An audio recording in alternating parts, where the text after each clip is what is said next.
Hey, John, what's going on, man? Roosevelt, good to see you on a Saturday. LSU's playing. What are we doing recording a podcast I on a know, right? I know, but this is an start of the exciting games? podcast. I've got it on in the background. How's everything out your way in hot Atlanta? Man, everything is good out here, man. The weather is perfection. I am going to go out and walk on some nature trails later on today. And just enjoy this weather, man. I think everybody should go out and enjoy this weather. I might even break out my bike, and that right there is a great segue into our guest.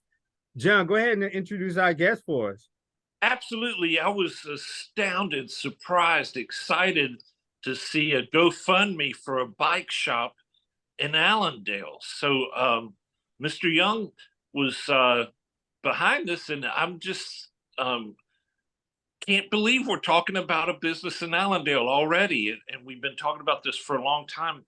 We've got that great park, Swepco Park. There's so many things here, so bring them on. Let's start talking bicycling in Allendale and all through Shreveport. All right, Mr. Greg Powell, how are you doing today? I'm doing Yeah, wonderful. Excited to be on Allendale Strong. Excited to learn more about what Allendale Strong does. And so it's a great opportunity for me to talk about bicycling in Shreveport and my bicycle tour company, which is called SB Rides. SB Rides for short. It stands for Social Bike Rides, and you can find us on the internet. We have a website. You can Google bicycle tours in Shreveport or fun things to do in Shreveport will be the first thing to pop up on the internet. So socialbikerides.com is our website if you want to book a bicycle tour, or if you want to rent bikes out to ride on the trails in Shreveport, you have access to do that via the website. So I am lovingly called the bike guy in Shreveport, although I don't have a bicycle shop at this time. I am a person that is basically taking people from a zero to novice level bicyclist in the Shreveport area and the Bossier area in Northwest Louisiana and even East Texas and parts of Dallas. So we have a mobile business, and we are expanding. So we've done rides in Grambling, we've done rides in Oak Cliff, we've done rides in Fort Worth, we've done rides in South Dallas, we've done rides in downtown Dallas. So I am a mobile business, but I'm trying to find a home, and that home should be soon in Allendale. Oh, yes. Oh, yes. And you have a GoFundMe, right? Go ahead and tell us about your GoFundMe. Okay, so the GoFundMe is to help assist do some of the work on the building. We actually already spent about $30,000 in getting the building, acquiring the building, and uh pretty much gutting the building, cleaning it out. We put a new roof on the building. We painted the exterior. I have got some before and after shots as to where we are currently on the GoFundMe. There's an engineer's rendition of what we want the building to look like. So the GoFundMe is for that. We're trying to raise $65,000. And I know the average person might say, oh my God, $65,000, that's a lot of money. It's not a lot of money. It sounds like a lot of money, but we're talking about rehabbing a 70-year-old building. It needs new plumbing. That's the big ticket item, is plumbing. I'm really not looking to get people's money. I'm looking to finish my building. But if you don't want to hand me a $26,000 check, that's fine. I can put you in touch with Bobby L. Green, and you can pay them the $26,000 so that we can reestablish the plumbing. This is commercial real estate. It's a 4,000 square foot building, and in order to do the things that need to be done, it takes resources, and those resources aren't always money. If you want to buy an AC unit, I can show you what AC unit we need. If you want to come over and paint one day, if we want to get some people together and come in paint on the exterior, that's probably a savings of $2,000 or $3,000. You know, everything costs money. A bucket of paint costs about $500. You know, if you go to Sherwin-Williams and you want a 5-gallon bucket of paint, prepare to spend $400, and that's just for paint. You know, so you could easily spend, you know, $1,000 just on paint, and then you still have to actually paint. And so every item takes money. The building had been abandoned for approximately 10 or 15 years. So people stole everything. They stole all the copper wiring, they stole all the electrical, all the AC stuff, all the plumbing stuff has been ripped out. So everything has to be started fresh. So if you see the building right now, it's 515 Pier Avenue. It looks great on the outside. We took the building from a building that was falling apart on the outside and had graffiti on it to a very good looking exterior. But now it's time to actually get into the meat and potatoes of the project, and we need some more resources in order to do that. The big ticket item is actually the plumbing. That's about $26,000. And then that's not even finishing the bathrooms, but that's the actual guts of the plumbing being reestablished. That's a big ticket item that we just did not have the budget for. Everything else will kind of fall under that. So, you know, electricity, the electrical work is probably another $5,000 to $10,000, you know. So you're already quickly up to $35,000. You haven't done any you haven't bought any TVs, you haven't bought the storage container, you haven't poured the slab yet. You know, once you buy this 30 or 40-foot storage container and pour a slab, boom, you've spent $65,000. I mean, it just adds up. My God. I want to hear more about your business. Roosevelt, Danielle, Richard was saying the other day, we ought to do an SB bike ride as a rally, you know, before this big event that's coming up this month, and maybe ride down to the convention center for that NLCOG meeting. And that's a good idea. But tell me how your business actually functions, especially here in Shreveport and Allendale. I didn't realize you were spread out all over the Arklatex and into Dallas. Right. So my business is registered. My business is registered as a home-based business. So I have a pickup truck, and when I'm doing small rides, you know, 6 to 9 people, then I just put the bicycles in the back of the truck and I bring them out to a designated location, and then we ride. If the ride is larger than that, 20 to 30 bikes, I rent a U-Haul trailer and I put the bikes on the trailer. That's how I'm able to go from place to place. So when we did our rides in Grambling, I put all the bicycles on a trailer, rented a U-Haul. We brought the bikes to Grambling, or we brought the bikes to Dallas. So right now I'm registered as a home-based business. 515 Pier Avenue is going to be our new home, where all the bikes are, and we have a place where we can gather before and after rides. So kind of like a clubhouse, if you will, but we'll have the necessary tools to do minor bike repairs. And Allendale is an area, probably Highland is number one.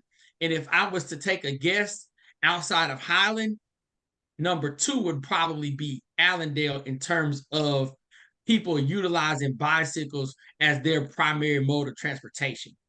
So, absolutely. Yeah, I used to ride all the way from over around Ockley and First Baptist when I was young and just starting out. I rode my bike every day downtown, you know, and worked right there at First Methodist. They had a TV studio back then.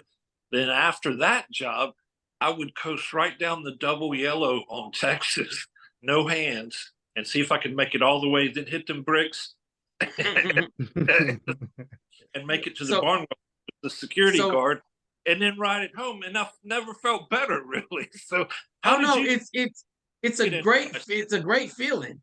Yeah, it's wonderful. Now started bicycling? I know we all start when we're kids. So But obviously, I learned how to ride. Funny story. I learned how to ride. I grew up in I was born in Allendale, but I grew up in South Shreveport. And I remember the day I learned how to ride a bike. I don't know how old I was. I was little, but we had all these pine trees in our backyard. We probably had 50 pine trees in our backyard. We had a nice sized backyard, but there were pine trees and they were all over the place in the backyard, and they were wow. maybe 5 to 10 feet apart. Uh Tall, skinny pine trees. They were young pine trees, not huge ones. But when the day I learned to ride my bike, I was in the backyard and I would pedal a little bit, and then when I would start to lose my balance, I would catch a pine tree. I don't think I've probably ever told that story before, but that's the day I actually learned how to ride a bike. And that was obviously when I was a little kid, but I got the idea to start SB Rides in like 2017. I saw a bicycle group in New Orleans called Get Up and Ride NOLA, who has a bicycle night on Tuesdays in New Orleans. They have a humongous following, and they turned that bicycle group that they started into a business. So they started as a bicycle group, just looking for something fun to do on Tuesday nights, and it just expanded and blew up. They ended up buying bicycles just to be able to provide bicycles to the people who wanted to join in with their crew. And Wow. they ended up blowing up. Every Tuesday in New Orleans, they have a ride with maybe 300 or 400 people riding bikes, and they provide bikes to the people who don't have them, which is essentially what I do. But I didn't start as a group. I started as a business to begin with.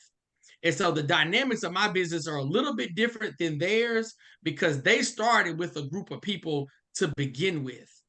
And then they started buying bikes, and as a service, they just started selling the bikes in order to let people join along, which is the same thing as I do, but I didn't start with a group. I'm a service provider at heart. And so you have to bring your own group, and then I take them out on tours or on rides. During the pandemic, I was like the outlet for everyone to do something outside and get some exercise. So that's how I got started. We started in 2019, and we've done well. The pandemic was our best year, and then we kind of dropped off, and we're pretty much steady right now, but we're trying to grow our business, and we're hoping that having a standard location for people to pull up to will help expand the business and have a more set schedule. So you had a event that you did that really caught my, that was really the first time I saw you, with this event that you did called Vote and Ride. Am I saying it correctly? Bike and Vote. Bike and Vote. Okay, can you explain that a little bit more? And are you planning on doing that again? Oh yeah, we just did one in Bossier, and we just did one in Shreveport. Bike and Vote is a early voting event. Once again, it started in New Orleans. Shouts out to Power Coalition, and shouts out to Morgan Walker. Bike and Vote is Morgan Walker's baby. Power Coalition does a lot of work in order to assist us in putting together events that young people will gravitate to. Early voting is very critical to the political process. If we're going to have voter turnout, early voting numbers need to be up. And so a lot of the young people get their information off of social media. So Bike and Vote is essentially a social media campaign that gives people an outlet, a fun outlet to try to bring people in to vote. What happens is when it's time to vote, and a lot of us get our information off of social media. Well, social media has a lag when it comes to things of that nature. So if you want people to know about an election, you've got to put your resources into early voting. That way, by the time somebody sees it on social media, it's 4 or 5 days late. They still have another week to vote. Mm-hmm. So early voting is usually a 10-day period. It'll normally start on a Saturday. So we'll have an early vote campaign through Bike and Vote, which will allow us to kick off early voting. And then the hope is that people will start to see it early vote, or at least know there is an election. Election seasons come around, and especially in Shreveport, it's very, very quiet. People a lot of times don't even realize there's an election happening until it's over. And so we put our resources into early voting and registering people to vote so that they know that there's an election coming up. So Bike and Vote is a brand about getting young people out to vote. Oh my God. I love that because I am a huge voting advocate. I voted as soon as I turned 18. It was a long time ago, so we're not going to talk about when that was, but I love that you're using your platform to push that out there. That is something that I love big time. Now, I'm gonna actually circle back and go back to your location on Pier Avenue. That location has some history with you outside of just you being born in Allendale. Am I correct? Correct. So I'm from Shreveport, born and raised in Shreveport. Like I said before, I was actually born in Allendale, born on March Street, which is in the Allendale area, but I did not grow up in Allendale. But my dad grew up in Allendale in Lakeside. My granddad grew up in Allendale Lakeside. My great grandfather grew up in Allendale Lakeside. So there's a lot of family history in Allendale and Lakeside. So I did not want to see the building go just crumble into nothing or get destroyed by the city. And so I realized, like, wow, you know what? I could use that building as a warehouse for the bicycles. So now that I'm in business, that building, I saw a purpose. I saw us having the ability to repurpose the building. The building used to be my dad's doctor's office. Ah. Yeah. And before it was my dad's doctor's office, it was my grandfather's law office and gas station. My grandfather's name is J.T. Powell, Jerome Theodore Powell. He was also called Attorney Powell, and he was an attorney during the Civil Rights period. He also was a World War II veteran and fought in World War II. He was stationed in Italy. He was in the 92nd. He was in the 92nd Battalion, which was the only Black battalion to fight in World War II. So he's a World War II veteran. He graduated from Howard University. He actually almost finished law school twice because he went to law school. He was there for 3 years, got drafted, had to go to the war. And then when he got released from the Army, he had to start law school all over again. Wow. And then he was able to complete law school before they actually drafted him to go to the Korean War, but he didn't end up having to go to the Korean War because he had pointed out, because he had a family at that point. He had 3 children and he had enough points not to go back to the Korean War. So when he came back to Shreveport, his attorney's office is where my dad's doctor's office used to be, but he had also built a gas station there. The gas station was Allendale Esso station. And at the time in the 50s, that was the only Black-owned gas station in Shreveport. So that building has a lot of significant value to the area. Jerome T. Powell, my grandfather, actually was a civil rights attorney, and he was one of the founding members of the Martinet Society, which was the Black Lawyers Association for the state of Louisiana, who was instrumental in the civil rights movement. And so J.T. Powell's name doesn't appear on anything in the city of Shreveport, and I wanted to at least preserve the building that he built and be able to start to tell his story, which is a very significant story for the city of Shreveport, as well as the Allendale and Lakeside community. Oh man, What a that history, I love history. I love hearing history, especially from the grandkids, because when the grandkids and the children know the history, they can pass it on to their kids and to their family and let that legacy pass on. And when you told me the history of this building, it truly, it when we post this out, when we put this out there, I want to make sure I take that part and I put that part out there, because I know people are going to be like, oh my God, I remember going there. Oh my God, I remember doing that, So that's really why I want you to tell that part of the story, because I want people to remember when Allendale was this place where people would have businesses, people would choose to start their business at 100%. Obviously, I'm 45 years old.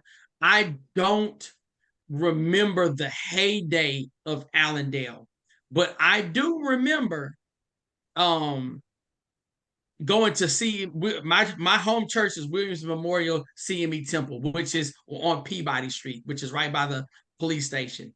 When I was in elementary school, middle school, even high school, there were probably 10 churches in that area that were still vibrant. And everybody has since moved and gone away from that area. So I do remember when Freeman and Harris was open. I do remember when Pete Harris opened up. But I do specifically remember when the original Freeman and Harris was open. And at that period of time, Allendale was on its way down, but it was still relatively vibrant. But when my father, who is 75, Dr. Albert Powell, when he was 75, that was the area.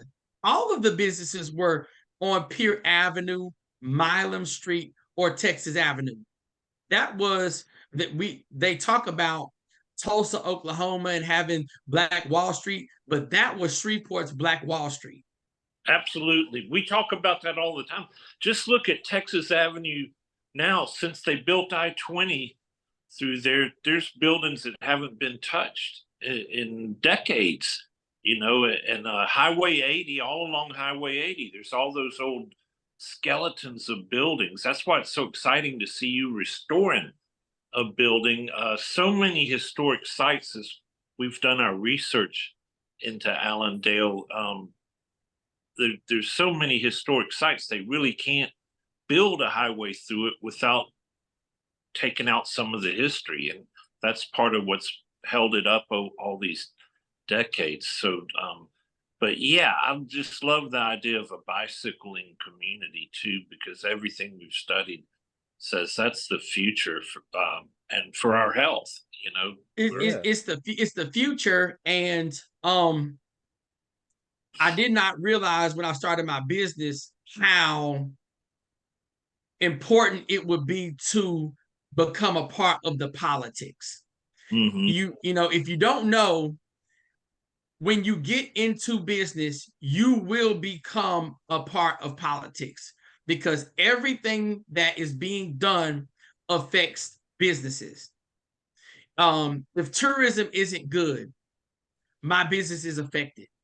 If there is people perceive that we have a crime issue, my business is directly affected.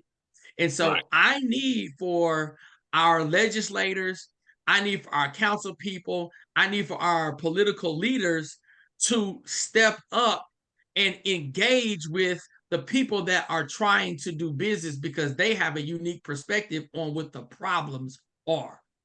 Unfortunately, no one calls me to be on any boards or anything like that.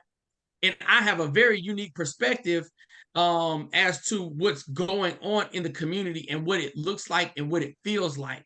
A lot of the people that are making decisions are asleep at 10 o'clock at night and don't have one clue of what's going on in Allendale or anywhere else for that matter.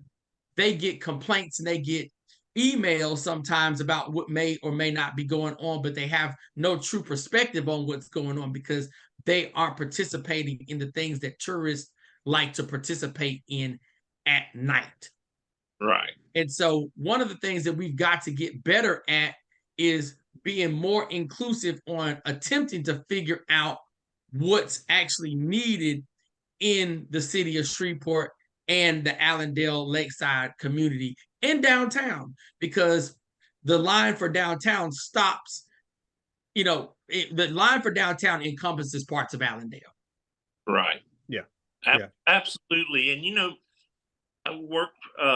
I've realized I got to get involved in politics too. So I use my skills in communications to help my friends that run for office. And that seat's going to be vacant. Tabitha's been great, but she's going to term out. So maybe it's time to start now about a run for office, because you're clearly a forward thinker and you've got a great energy about you. So I hope you will still stay involved in politics. I couldn't stay out of it without Atlanta or something like Roosevelt did. You just can't hold your mouth shut and not no speak. Just going to meetings, I had freedom to go down to the city council meetings and start talking to them, just to give them 3 minutes of education on our sprawl problem, how we're too big we've built more infrastructure than we can afford to tax ourselves to keep up. And some of the council people, some of the previous council people were 100% on board with trying to curb the sprawl, but in order to curb the sprawl, you've got to stop approving developments. And I don't think anybody is willing to not approve developments.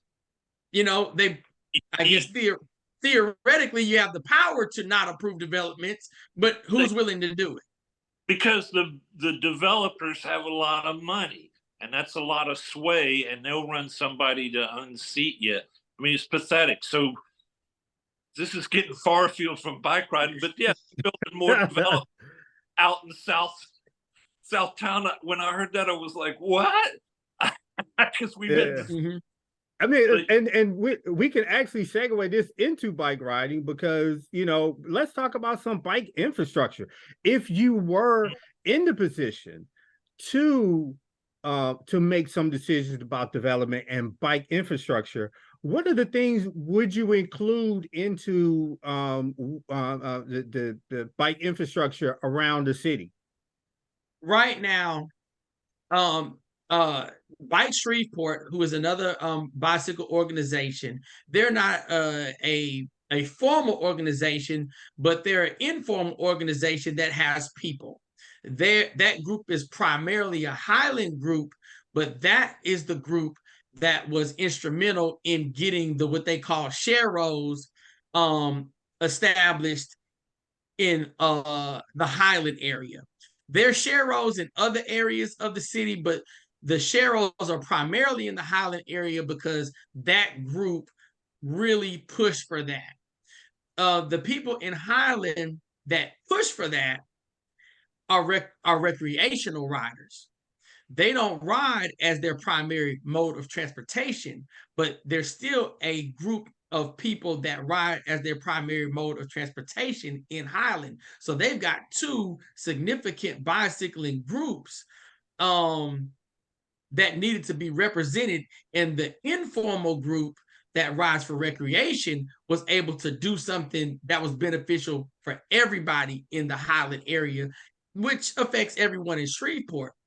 I know that some of our hardcore riders, they ride all over the city, and they ride through Allendale and Lakeside all the time. But they still don't have a voice for Allendale and Lakeside.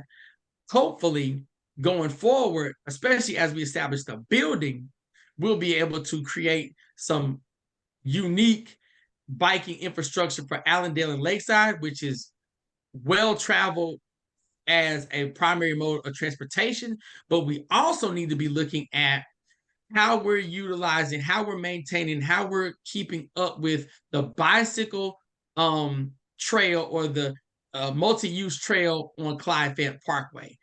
That trail is not maintained. You really can't ride bikes on it without making your tires go flat, because there's a bunch of sticks and little stickies that actually puncture your tire. So it makes it almost unrideable for a bike. It'll be fine for you to walk or run on that trail, but not ride a bike because there's so many stickers on the trail.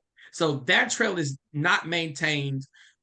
Whenever the river floods, and it floods all the time, it just renders parts of it unusable. And we really need to look into figuring out a way to upgrade that trail specifically for biking, because bicycles cannot utilize that trail. And that is a potential trail that would take you from downtown into South Shreveport without being on the traffic. But the real gold mine that no one's talking about is rails to trails. We have no rails to trails. And you're in Atlanta, and they have taken plenty of old railroad lines and turned those into multi-use trails. So you can travel throughout the city in Atlanta and Dallas and other places completely off of the main roads. And it is a unique experience in a unique way for you to get from point A to point B in the city of Atlanta or the city of Dallas on a bike and not have to be on the road. Everyone complains about bicyclists being on the road, but that is a way to get bicyclists off the road and be able to utilize a biking infrastructure that takes you all over the city of Shreveport without being on the main highways. That is super important. And when they made the sharrows, I'm not saying sharrows are a bad thing, but basically the DOTD, those are stickers. So they already have those. They already have those funds. Those funds are like, okay, let's just buy some stickers and put them on the road. Seeing as how bicycles already have the rights to the road, putting stickers on the road saying that bicyclists have a right to the road that's not real infrastructure. Those are stickers, and those are resources that they kind of already have.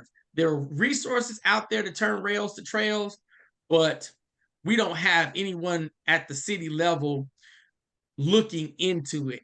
And one thing that people may not know is that Shreveport is a logistics hub.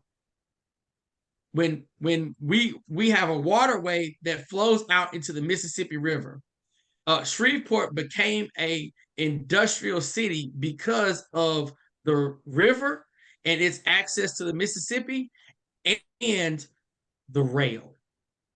We have an immense amount of rail in Shreveport. People don't know it because it's not passenger rail, it's commercial, but we have tons and tons of rail infrastructure, and we have tons and tons of rail infrastructure that will never be used again, which means rails to trails is a real option to turn Shreveport into a very bikeable city. And we want Shreveport to have rails to trails because if you did not know, Shreveport is extremely hilly. Shreveport is very hilly. Bossier is completely flat. That is why Barksdale Air Force Base is in Bossier and not Shreveport.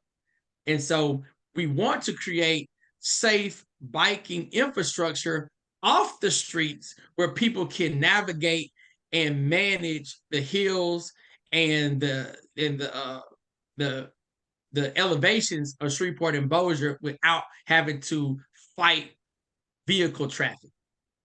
So there's a there's a huge potential for rails to trails in Shreveport, and we need somebody to actually be the point person on that.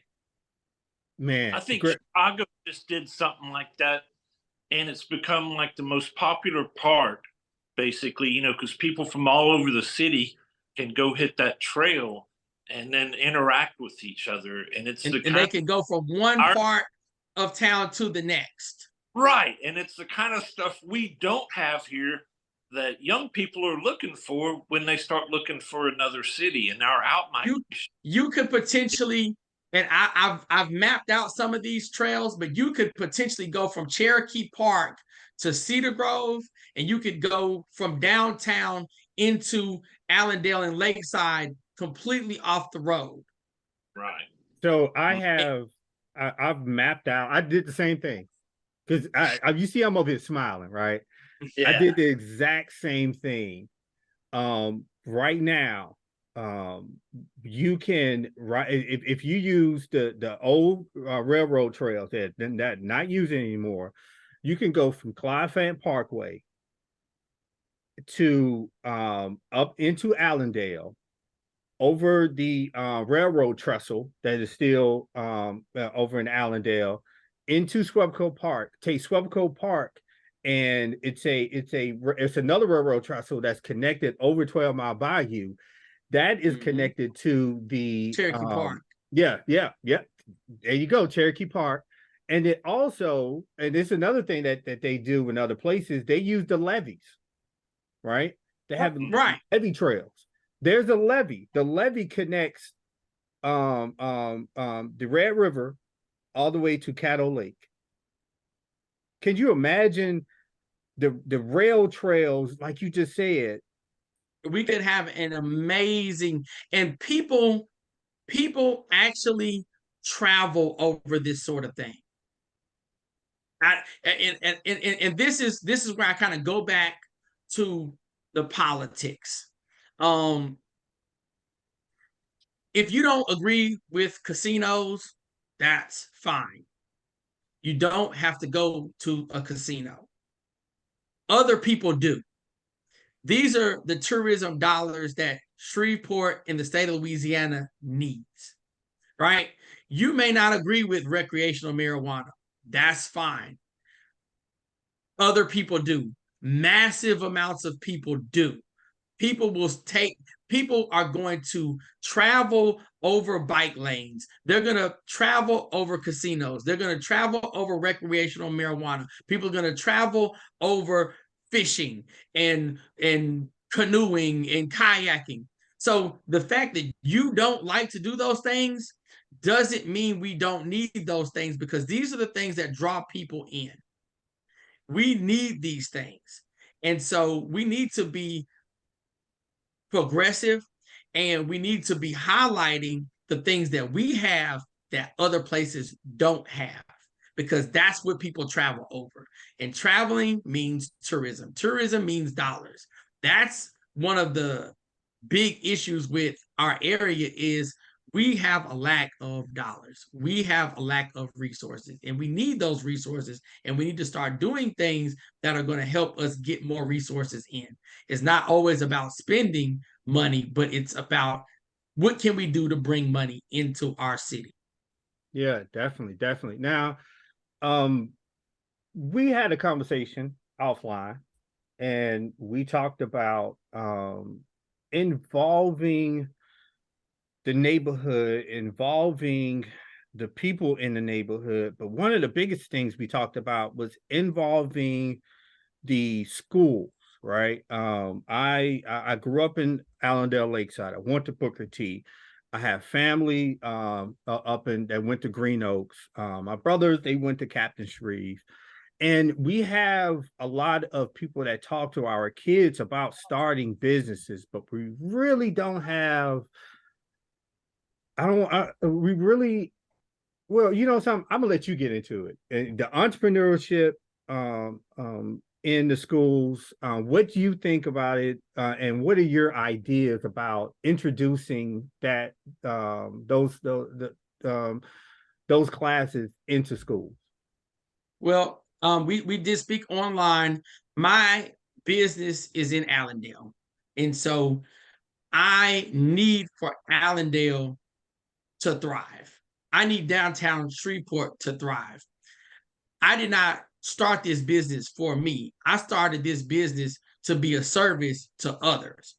And so just like Bike and Vote, it's a youth movement. If you don't have the youth, you're dead, right? Churches die because they don't have youth. And so my goal in Allendale is to adopt Booker T. Washington as a high school and do whatever I can with their business program to actually introduce the business students, the students that actually want to learn about business, to actually give them some hands-on opportunities via SB Rides. I'm in the process of working with Booker T. Washington High School to get that relationship all the way established and having a brick and mortar building for students to be able to come to and actually show them this is how a business works. There's so many things that are involved with running a business, and there's nothing like that hands-on opportunity, because it's all about marketing. It's all about promotion. And these young students, these young entrepreneurs, they know about TikTok. They know about Snapchat. They know about Facebook. They know about Instagram. They know about Twitter. And so I want to pull them in so they can show me what it is that they like, and then start incorporating those ideas into bicycling so that we can start getting more young people active and out in the community doing something, and then having that knowledge of this is what it takes to open a business. You don't just have a business because you have an LLC. You don't just have a business because you have a business card. There are so many things that go into it. And because I am at the ground level, it's easy for me to pass this information on as to what does it really take to run and operate a successful business. From a dollars and cents perspective to customer service to marketing. There are a lot of different hats that you have to wear, and I want to make sure I'm doing my part in the people with the students that are actually interested in being entrepreneurs, and showing them, hey, this is a bicycle business, but business is business. And so the same things that I have to do for my bicycle business are going to be the same things you're going to have to do in your hair salon. That's what I'm talking about, man. And you have that history in your family. You have your grandfather, lawyer. You have your father, doctor. You have yourself. It to me, my grandfather's father was the first medical doctor and pharmacist in the city of Shreveport. His name was Solomon Elijah Powell. If you look at where Little Union Church is, his building is the building right next to Little Union Church. Little Union Church is on the Black History Trail, but the building right next to it, it's their community center. I don't know what the name of it is, but it's their community center. That building was owned by my great grandfather, that was his doctor's office and drugstore. Wow. And that was on Milam Street. And so the big point was they weren't just doctors and lawyers. My great grandfather, he was a pharmacist, then he became a doctor, but then he bought a building that had a drugstore in it, had an auditorium in it. It was all about multiple revenue streams. His son, J.T. Powell, lawyer Powell, he was a lawyer, but in the 50s, in the 60s, a lawyer was a servant to the community. They didn't make tons and tons of money. They were making wills and doing transactions so that people could own property. They weren't making tons of money, so they had to build houses and be in real estate and build gas stations in order to have money to live. Being a lawyer didn't necessarily pay the bills. being a lawyer was something that he had to do in order to serve the community. And so in today's time, we think of a lawyer as somebody that makes all this money. In the 50s and the 60s, lawyers didn't make a lot of money. They had to learn how to build houses. They had to run other businesses in order to feed their families and send their kids to school. So being a doctor or a lawyer in the 1920s isn't the same thing as it is today. Yeah, you're right. You're right. It isn't. And a lot of things have definitely changed, right? But at the same time, we are the change. You know what I'm saying? We are the change. And so we have to kind of take a step back. I mean, I could be in Dallas or Atlanta or somewhere like that, making, way more money than I'm making right now, but I believe in what it is I'm doing. I believe that what I'm doing can be residual income and be a company that will run itself. And I'm looking forward to the future with Booker T. Washington High School and their business students, and creating something that they can take over, and it'll be a springboard for something greater in those students. So from a freshman, you'll be doing this, and as a sophomore, you'll be doing this, and as a junior, you'll be doing this, and as a senior, you'll be managing, and then you'll go off to doing the next great thing that you would like to do. But you'll know firsthand, this is what it takes to run a business. Definitely. And then, hey, we might be able to send some of these students down there to Xavier. I see that Xavier alumnus back there in the background. Yeah. I'm a proud graduate of Xavier University. I graduated. My degree was in business and marketing, and so I'm excited because I'm getting a chance to put a lot of what I learned in school to the test. But I'll be honest when I say my degree did not get me prepared to be an entrepreneur. Mm-hmm. My experience at Enterprise Rent-A-Car in their management training program definitely has helped give me a lot of the tools that I needed to become a successful entrepreneur.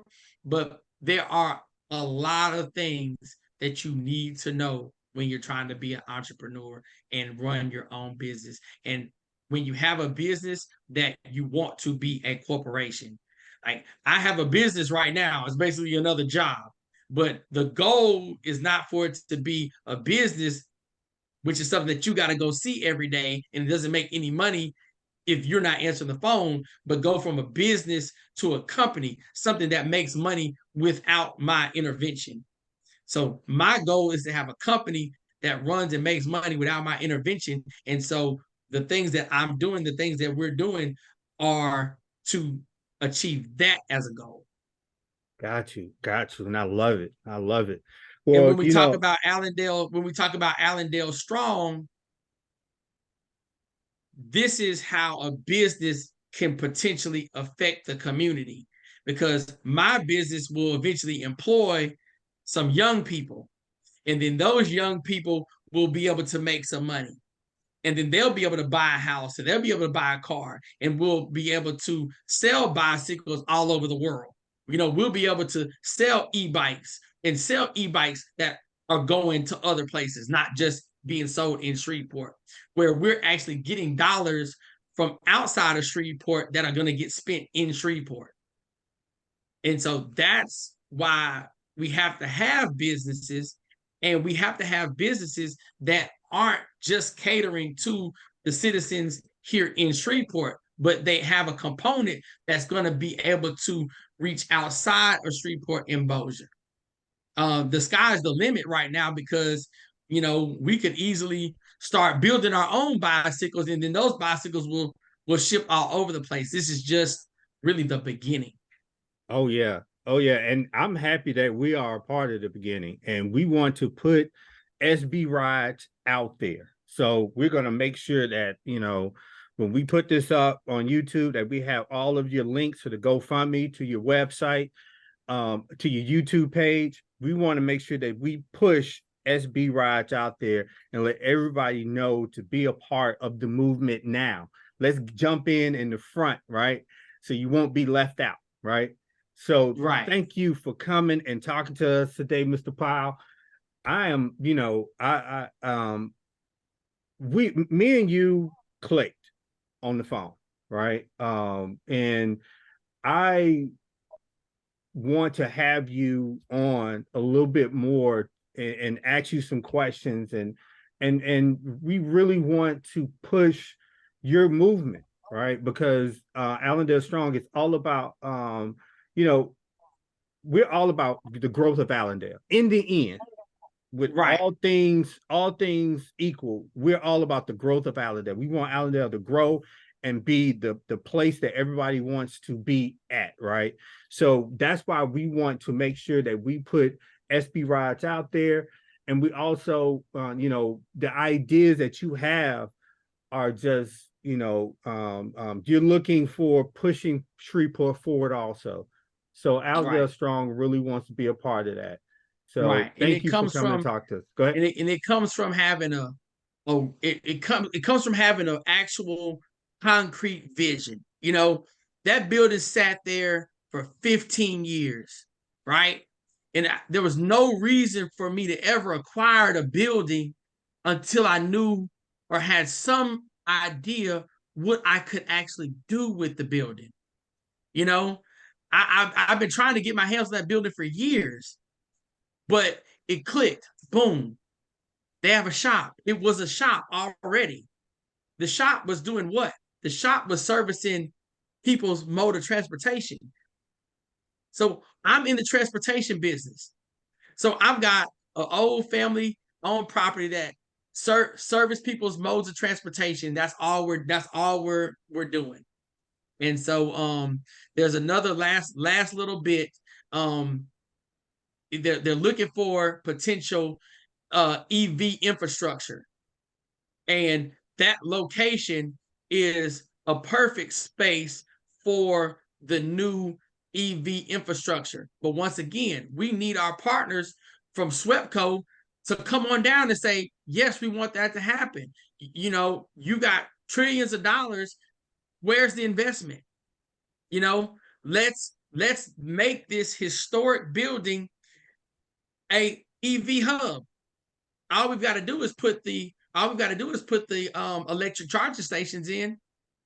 But I can't be the only one fighting for this because we have limited resources. But the people that have all the resources, I need them to come on in and be sponsors and be partners in a project that's actually going to service the community. There you go, man. There you go. Could you imagine, John? Can you imagine charging your car and then going on the SB ride at the while your car is charging? Absolutely. And our founder, Dorothy Wiley, founded Allendale Strong maybe 12 years ago, I think. She wants a bike shop in Allendale. She's from New Orleans. And she always talks about it. If we get that boulevard built through there, how wonderful it would be for her to own a place that serves food and a place that rents bikes next door and all of that for Allendale. That's the vision. And how do we get there? Right. We already have it. I know. We already have. We just need a couple more resources. There you go. There you go. Meeting. We meet second Thursdays at 1515 Clay Street, 6:30 p.m. and it's open. They're open meetings, and all friendly people that want to see Allendale get back to that center of the universe that is Shreveport in the best way possible. And we believe after this month, we're probably going to pivot to a business boulevard.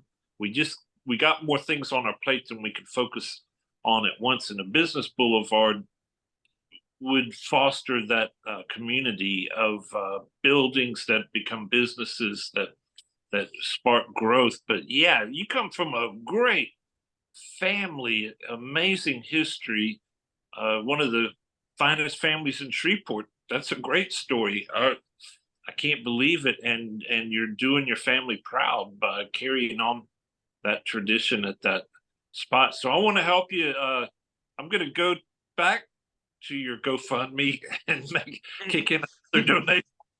Right. And I'm glad you said that. I'm glad you gave me opportunity, and we're gonna update it because when people think they're just handing you money to make you rich, you're not making me rich. And if you see the pictures, and we're gonna make sure everyone gets a chance to see the pictures of where it was and where it is today. We just actually recorded to update the YouTube on the progress. This money's not going to go to waste. And I know I've seen it in the past, and you guys have probably seen in the past where people have got that money and then they bought the new Jaguar, and then the project never happened.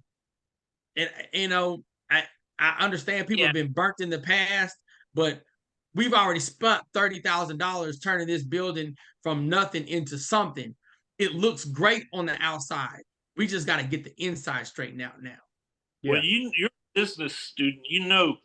I worked for a lot of ad agencies doing video production at part of my career, and it's all about repetition and reach. Reach as many people as you can afford, and GoFundMe is a good way to reach a lot of people. So the social media, and then then repeat your message as often as you can. Coca-Cola doesn't advertising. We all know where to get one and what it takes, but you need a little reminder. So I can't wait to check out those YouTube videos, and hopefully you'll post some on that GoFundMe. And yes, well, so the first YouTube video, the link is already on the GoFundMe. Oh, good. So you can see the rendition, you can see the engineer's rendition, but then you can also click on the link and it'll bring you to the YouTube. Fantastic. I'm going there right now after we sign off. Appreciate it. Well, we're actually about to sign off, and I just want to thank you once again for coming to talk to us. And I also want to thank anybody that's listening to us right now on the podcast, and anybody that's watching us on YouTube. Make sure you go below that, and make sure you go to his GoFundMe, give some money to the cause. Make sure you go to the YouTube page, watch the videos, and then let's go support the brother. Let's go support him and go. Let's go. We got merch. We've got plenty of merch. I don't know if you can't see it. It says Happy Cycling on here. There's plenty of merch on the website. It's gonna ship right to your house. Once again, everything that's being purchased, all of these things are going towards pushing this project to the next level. That's what I'm talking about. So everybody, let's go support this business. Let's go support the GoFundMe. And thank you for supporting Allendale Strong and the Allen Strong podcast. Have a great day.